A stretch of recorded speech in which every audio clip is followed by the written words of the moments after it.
Hi మిత్రులారా, లోకా సమస్త సుఖినో భవంతండి. అందరూ బాగుండాలి. అందులో మనం ఉండాలి ఎప్పుడు గూడా. ఎప్పుడు గూడా సంతోషంగా ఉండాలి, ఆనందంగా ఉండాలి, ఆరోగ్యంగా ఉండాలి, ప్రశాంతంగా ఉండాలని కోరుకునే వాళ్ళల్లో మనం గూడా ఒక్కరిగా ఉండాలని మనస, వాచ, కర్మన కోరుకుంటూ, ఈరోజు మనం ఒక అద్భుతమైన టాపిక్‌ని డిస్కస్ చేసుకోబోతున్నాం. ఇది చాలా మందికి ఉపయోగపడుతుందండి. మన అంశం ఏంటంటే, ప్రేరణ ఎందుకు పొందాలి? ప్రేరణ ఎందుకు పొందాలి అసలు? మిత్రులారా, ప్రతి వ్యక్తి జీవితంలో ప్రేరణ అనేది ఒక శక్తి లాంటిది. వ్యక్తి జీవితంలో ప్రేరణ అనేది ఒక శక్తి లాంటిది. ఎప్పుడైతే ప్రేరణ లోపిస్తుందో, బయట కావచ్చు, పని వేళల్లో గావచ్చు, తర్వాత ఇంట్లో గావచ్చు, ఎక్కడైనా సరే ఈ ప్రేరణ అనేది లోపిస్తే వెంటనే మనకు ఫర్దర్ డెవలప్‌మెంట్ అనేది ఆగిపోతుంది. ఉత్సాహము, ఉల్లాసము అనేది కనపడవు. చాలా తగ్గిపోతాయి. ఈ ప్రేరణ అనేది ఒక ఇంద్రియం లాంటిది.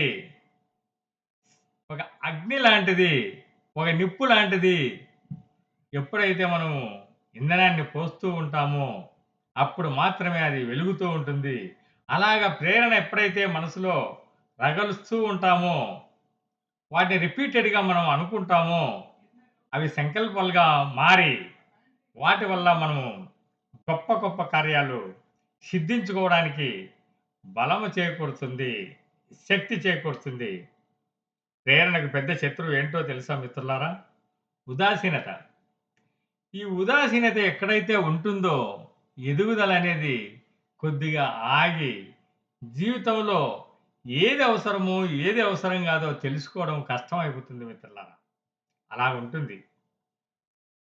ప్రేరణనేది మనస్తత్వాన్ని నిర్ధారించే యొక్క గొప్ప యంత్రం లాంటిది.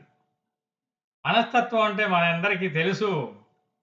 ఒక చిన్న ఫంక్షన్స్‌లో గాని, ఒక ఈవెంట్‌లో గాని, ఎక్కడైనా మనం వెళ్తున్నప్పుడు గాని, ఒక మీటింగ్స్‌లో గాని, ఒక సభలలో గాని, లేకపోతే సమావేశాల్లో గాని, సత్సంగాల్లో గాని, ఎక్కడికి వెళ్ళినా ఏదైనా చేస్తున్నప్పుడు, ఒక చిన్నపాటి ముఖ్యంగా బంధువుల మధ్యలో గాని జరిగే సన్నివేశాల్లో ఖచ్చితంగా చిన్న చిన్న లోపాలు, చిన్న చిన్న సమస్యలు, చిన్న చిన్న ఏదన్నా సంఘటనలు జరిగినప్పుడు వాటిని మనము పెద్దగా చేసుకోకుండా వాటిని సవరించుకునే శక్తి అనేది మనలో ఉండాలి. అమెరికాలో హార్వర్డ్ యూనివర్సిటీలో విలియం జేమ్స్ అనే గొప్ప ప్రొఫెసరు అంటారు, మనిషి తన యొక్క మనస్తత్వాన్ని కొద్దిపాటుగా మార్చుకోవడం వల్ల అద్భుతంగా జీవితాలను మలుచుకోగలుగుతాడు అంటారు. మన జీవితాలు బాగుపడాలంటే మనం ఒక సిస్టమాటిక్‌గా లైఫ్‌కి అడాప్ట్ కావాలి. అడ్జస్ట్‌మెంట్ అనేది అలవాటు కావాలి. కాకపోతే ప్రతిదీ గూడా మనము జీవితంలో ఒక సమస్యగా ఎదుర్కోవాల్సొస్తుంది.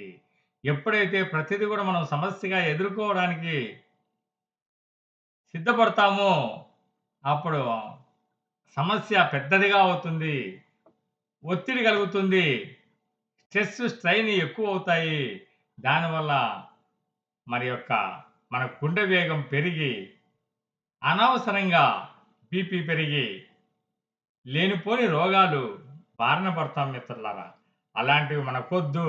కాబట్టి ప్రేరణ అనేది చాలా చాలా ఇంపార్టెంటు. వర్తమాన కాలంలో మనం ఎంతో మందిని చూస్తున్నాము.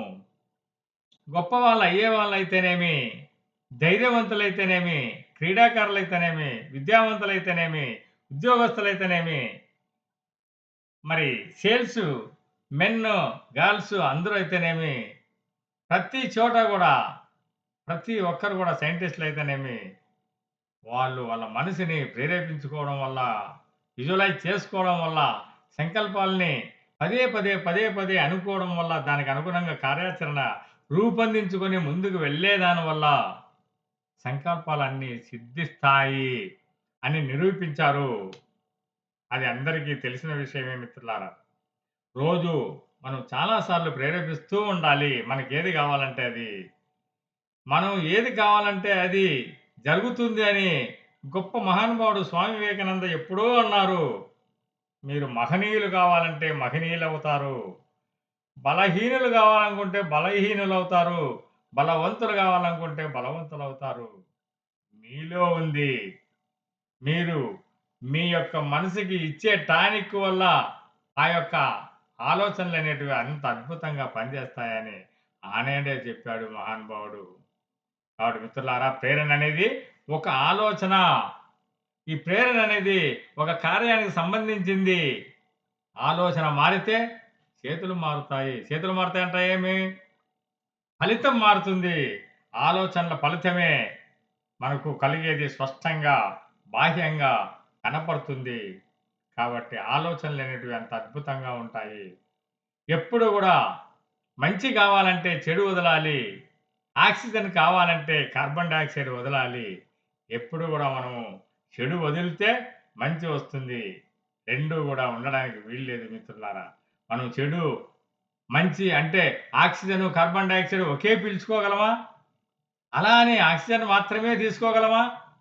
అదే ఆక్సిజన్‌ని మనం వదులుతూ ఉండాలి. అది కార్బన్ డయాక్సైడ్ వదులుతూ ఉండాలి. సారీ, ఆక్సిజన్ అనేది తీసుకుంటూ ఉండాలి. అప్పుడే మనం ప్రాణశక్తి వల్ల మన యొక్క ఈ యొక్క బాడీ, శరీరం అనేది అద్భుతంగా ఉంటుంది. చక్కగా అన్ని కార్యాలు నెరవేరుస్తుంది. కాబట్టి ఇది చాలా గుర్తుపెట్టుకోవాల్సిన విషయం మిత్రులారా. ప్రేరణ ఎలాగా కలిగిస్తాయి? ఎలాంటి సన్నివేశాల వల్ల కలుగుతాయి అంటే, కొంతమంది ధనం కావాలనుకోవచ్చు. కొంతమంది గుర్తింపు కావాలనుకోవచ్చు. కొంతమంది జీవితాన్ని ఇంకా ఎదుగుదలకు ఉన్న స్థితి నుంచి ఉన్నత స్థితికి వెళ్ళాలనుకోవచ్చు. కొంతమంది ఆరోగ్యం చక్కగా ఉంటే చాలు అనుకోవచ్చు. కొంతమంది ప్రేమ ఫలితం జరిగితే చాలు నాకు అనుకోవచ్చు. ఇలాగా ఎవరికి కావాల్సినవి వాళ్ళు పదే పదే అనుకోవడం వల్ల ప్రేరణ జరిగి, ఆ యొక్క ప్రేరణలే ఒక ఆధారాలుగా మారి, మనకు ఫలితాలు వచ్చే అవకాశం ఉంది మిత్రులారా. అందుకే లా ఆఫ్ అట్రాక్షన్ అని కూడా అన్నారు చాలామంది. ఓ బుక్ కూడా రాశారు లా ఆఫ్ అట్రాక్షన్. ఆ లా ఆఫ్ అట్రాక్షన్‌లో కూడా యద్భావం తద్భావతి. మనం ఏమి తలిస్తే అది జరుగుతుంది. ఖచ్చితంగా జరుగుతుంది అన్నారు మిత్రులారా. మీ అందరికీ తెలిసిన విషయమే. డబ్బు కోసమైతే కష్టపడాలి. కీర్తి కోసమైతే పరుగులు తీయాలి. మనం గొప్ప మంచి రాజకీయ నాయకులు కావాలనుకుంటే, వాళ్ళు గూడా పడే ఎన్నో రకాలైన ఆలోచనలతో ముందుకెళ్ళాలి. వాళ్ళ డ్రీమ్స్, వాళ్ళ ఆలోచనలు, వాళ్ళ యొక్క కోరికలు శక్తి ధారపోసైనా సరే నెరవేర్చుకోవడానికి చాలామంది ప్రయత్నం చేస్తారు మిత్రులారా. వారి సంకల్పాలు నెరవేరడం కోసం ప్రాణాలు కొంతమంది ఇవ్వడానికైనా సిద్ధపడే స్టేజ్‌కొస్తారు మిత్రులారా. ఎక్కడో ఒక చోట ఇయి జరుగుతూనే ఉన్నాయి. ప్రపంచమంతా గూడా జరుగుతోంది. మనకు కళ్ళకి కట్టినట్లు కనిపిస్తోంది. మన కళ్ళ ముందే ఎంతోమంది ఎదుగుతున్నారు. వీడు చేత కాదన్నప్పుడు సాధిస్తున్నారు. ఈవెన్ 60 సంవత్సరాలు పైన పడి ఉన్న వాళ్ళు గూడా ఎన్నో సాధించారు. మీ అందరికీ తెలుసు. లేదు వీళ్ళంతా వికలాంగులు అనుకున్నోళ్ళు గూడా ఎంతో అద్భుతాలు చేశారు. అది గూడా మీ అందరికీ తెలుసు మిత్రులారా. జీవితానికి ఒక ప్రవర్తన బాధ్యత అనేది చాలా చాలా ఇంపార్టెంటు. మన ప్రవర్తనను బట్టే మన యొక్క భవిష్యత్తు ఉంటుంది. మన బాధ్యతను బట్టే మన యొక్క గురి ఉంటుంది. ఆలోచన ఉంటుంది. ఆ బాధ్యత నెరవేర్చకపోతే మన కార్యాలు నెరవేరవు అనేది గూడా మనందరికీ తెలుసు. బాధ్యతాయుతంగా ఉంటే ఏమీ సాధించలేమని గూడా తెలుసు.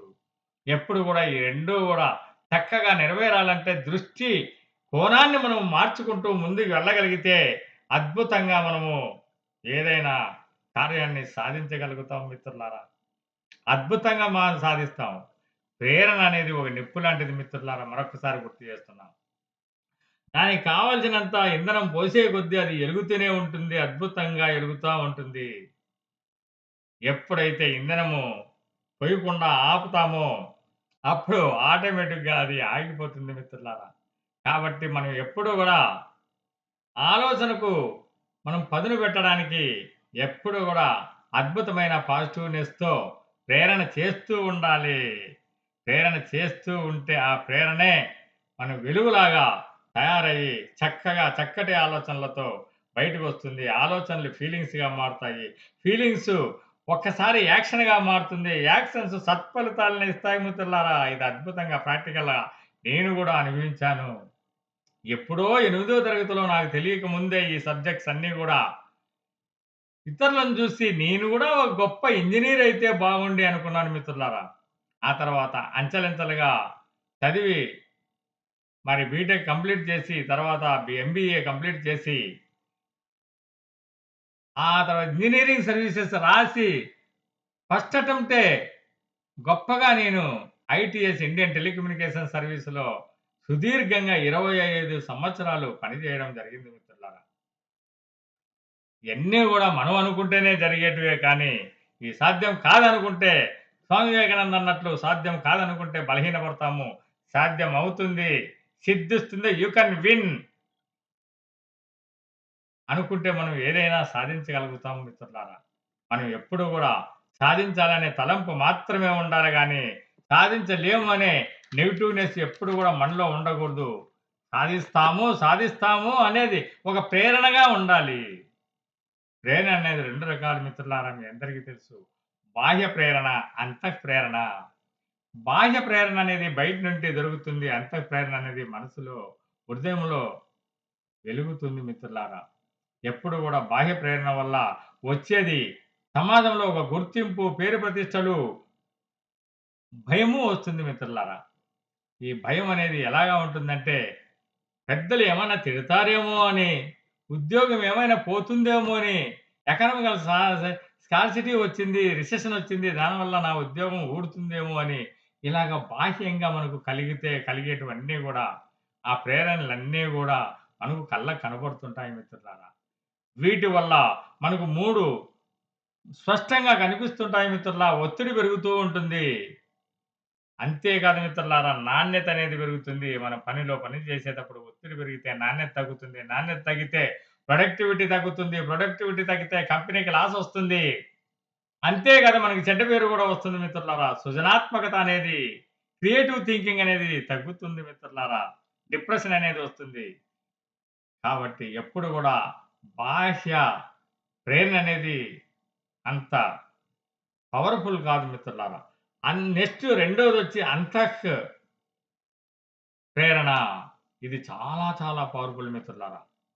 అంతః ప్రేరణలో మనం మెడిటేషన్‌లో కూర్చొని మనం ఎప్పుడైతే ఈ ప్రేరణలు తలుచుకుంటూ, సంకల్పాలు తలుచుకుంటూ విజువలైజ్ చేసుకుంటామో, పదే పదే విజువలైజ్ చేసుకోవడం వల్ల మన సంకల్పాలన్నీ సిద్ధిస్తాయి మిత్రులారా. గుర్తింపొస్తుంది. ఈజీగా వస్తుంది. దానివల్ల తృప్తొస్తుంది. బాధ్యతొస్తుంది. దానివల్ల తృప్తి కలుగుతుంది. సంతోషం కలుగుతుంది. దానివల్ల తృప్తి కలుగుతుంది. ఆనందం కలుగుతుంది. ఆహ్లాదకరంగా ఉంటాము. ఉల్లాసం పెరుగుతుంది. ఉత్సాహంగా ఉంటాము. అందరితోనూ మానవ సంబంధాలు అద్భుతంగా పెరుగుతాయి. జీవితంలో కావాల్సింది ఏం కావాలి మిత్రులారా? అంతకన్నా కావాల్సిందేముంది? మోక్షం అంటే ఏమిటో చెప్పలేదా? పాతకాలంలో మోక్షానికి ఇప్పుడుండే మీ జనరేషన్ మోక్షానికి చాలా తేడా ఉంది మిత్రులారా. మోక్షం అంటే ప్రతి క్షణము ఎప్పుడు గూడా ఆనందంగా, ఆహ్లాదంగా, సంతోషంగా ఎప్పుడు గూడా ఆనందంతో ఉండేదే మోక్షం అంటారు మిత్రులారా. ప్రతి క్షణము గూడా వర్తమానంలోనే ఉండాలి. ఈ వర్తమానాన్ని గమనించి, వర్తమానాన్ని మనం ప్రతి క్షణము ఒక మెడిటేషన్ లాగా శ్వాస నిశ్వాసాలను గమనిస్తూ ఉంటే అనంతమైన శక్తి మనలోనే ఉంది మిత్రులారా. ఎప్పుడైతే మనలో అనంతమైన శక్తి కలుగుతుందో అద్భుతమైన కాలాన్ని ఉపయోగించుకొని ఆత్మవిశ్వాసంతో, ధైర్యంతో ముందుకెళ్తారో వాళ్ళంతా కూడా విజేతలయ్యారని చెప్పి స్వామి వివేకానంద ఎప్పుడో చెప్పారు మిత్రులారా. అందుకే అబ్దుల్ కలాం గారంటారు, "కలలు కనండి, కలలు సాకారం జేసుకోండి" అంటారు. మోక్షగుండం విశ్వేశ్వరయ్య గారంటారు, "మీరు కష్టపడి పని జేస్తే సాధించలేనిది ఏదీ లేదంటారు" మిత్రులారా. కాబట్టి ఇవన్నీ గూడా ఎంతోమంది మన దేశంలో కర్మభూమిలో పుట్టారు. గొప్ప గొప్ప మనకు గోండం లాంటి విషయాలు మన ముందుంచారు. ఎప్పుడూ గూడా దినచర్యలు పర్ఫెక్ట్‌గా చేసుకొని హ్యాబిట్స్ మార్చుకుంటూ మన యొక్క మనస్తత్వ ధోరణి మార్చుకుంటూ, మనం సంకల్పాలను ప్రేరేపించుకుంటూ మనం ముందుకెళ్ళినట్లయితే, మనం ఏమి కావాలంటే అది మనకు అందుతుంది మిత్రులారా. ఆ విధంగా అందరూ గూడా గొప్పగా తయారు కావాలని, గొప్పగా తయారైతే మాలాంటి వాళ్ళు చాలా సంతోషపడతామని చెప్పేసి, మరొక్కసారి మీ అందరికి కూడా విన్నవించుకుంటూ ఇంతటితో ముగిస్తున్నాను మిత్రులారా. Please subscribe my channel. మర్చిపోవద్దండి. అందరూ గూడా ఎంకరేజ్ చేయండి. నా సపోర్ట్ ఎప్పుడు గూడా మీ అందరికీ ఉంటుంది. కష్టపడైనా సరే సమాజానికి సేవ చేయాలనే ఉద్దేశంతో వచ్చిన వాడిని గాబట్టి, ఖచ్చితంగా ఇన్నాళ్ళు నేను నా రిటైర్మెంట్ అయ్యేంత వరకు గూడా సేవే చేశాను. ఎవరిని నొప్పించకుండా ఉండడానికి నా సర్వ విధాల ప్రయత్నం చేస్తూ వచ్చాను. ఇప్పుడు గూడా అదే చేస్తానని మనసా వాచా కర్మణ తలుచుకుంటూ ఇక సెలవు మరి. థాంక్ యూ సో మచ్ మిత్రులారా.